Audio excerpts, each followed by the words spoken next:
now in this next round of Silver Screen Test, this is the category round for the game. The players selected the categories that they'll play.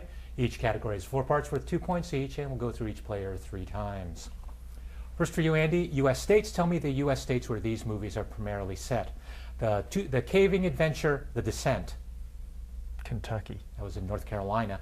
The 1979 street gang film, The Warriors. Illinois. That was in New York. The 2011 movie with mostly teen and tween characters, Super 8.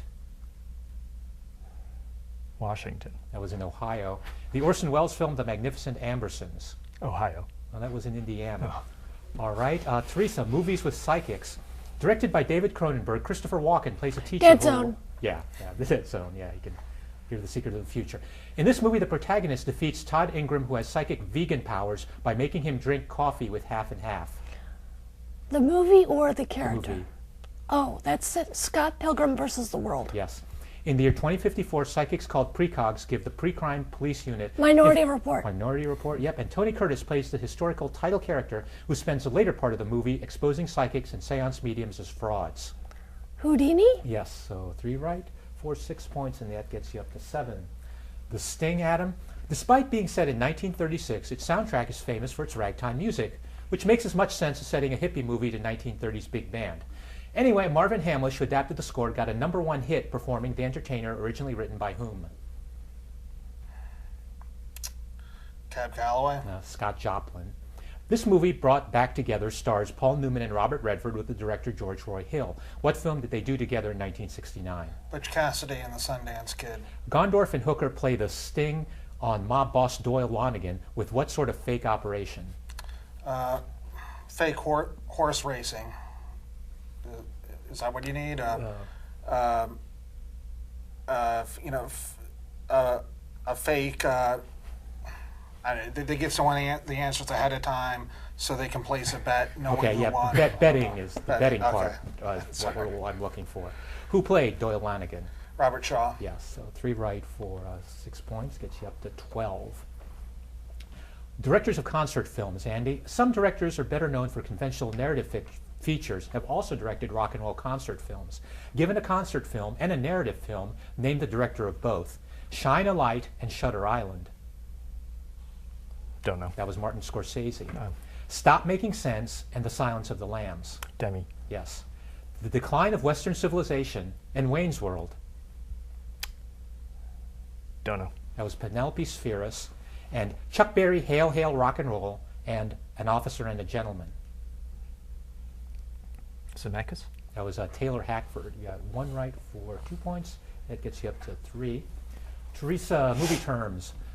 A film on a metal wheel that typically holds 15 to 25 minutes of action is called what? A short? Reel. Oh. Robert Ebert called it Brotman's Law after a Chicago theater owner. If nothing has happened by the end of the first reel... You get to walk out? That was something on the order of nothing is going to happen. Oh. The paradox that as computer animation renders humans more realistic, the more repulsive they appear.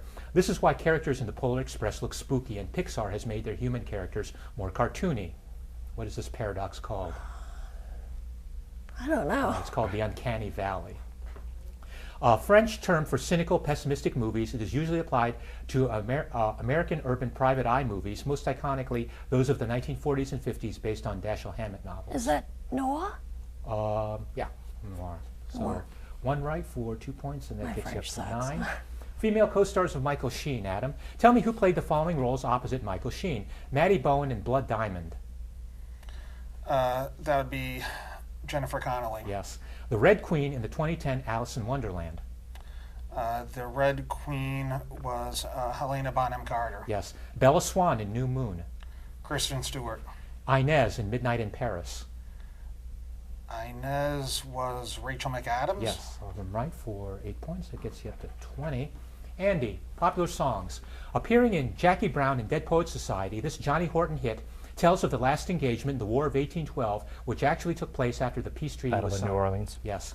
This Beatles song appears in Across the Universe and I Am Sam.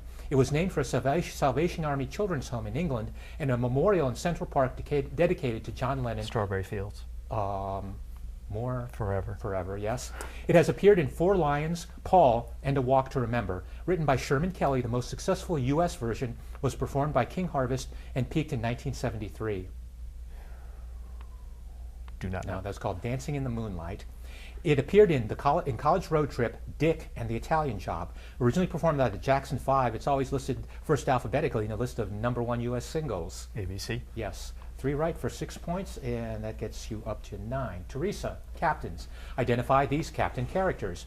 Charles Lawton, Trevor Howard, and Anthony Hopkins have played this captain of the Bounty.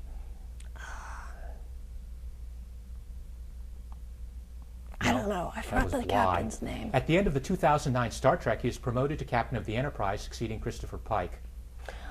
Captain James T. Kirk. Born Steve Rogers, he awakens in the 21st century to help the Avengers. Captain America. Yes. Peter Sellers plays this British exchange officer in Doctor Strangelove, or How I Learned to Stop Worrying and Love the Bomb. Captain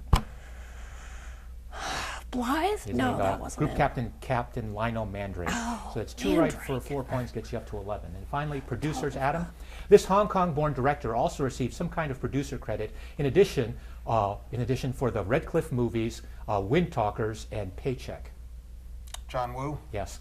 Movies he produced but did not direct include Deep Impact, Transformers, and The Lovely Bones. Movies he both produced and directed include War Horse, Munich, and E.T. the Extraterrestrial. Steven Spielberg. As the originator, along with Jack Kirby, of some of Marvel's most famous characters, he usually gets producer credit on most of the movies based on them. He also makes cameo appearances such as the hot dog vendor in X-Men. Stan Lee. Dinner for Schmucks is the only movie he produced but does not appear in. The ones he appeared in and produced are Bruno and Borat, Cultural Leanings of America for Make Benefit, Glorious Nation of Kazakhstan. Sacha Baron Cohen. That's correct. 4 right for 8 points and gets you up to 28. And that'll end the category round. We'll go category question for you at home, so stay tuned to Silver Screen.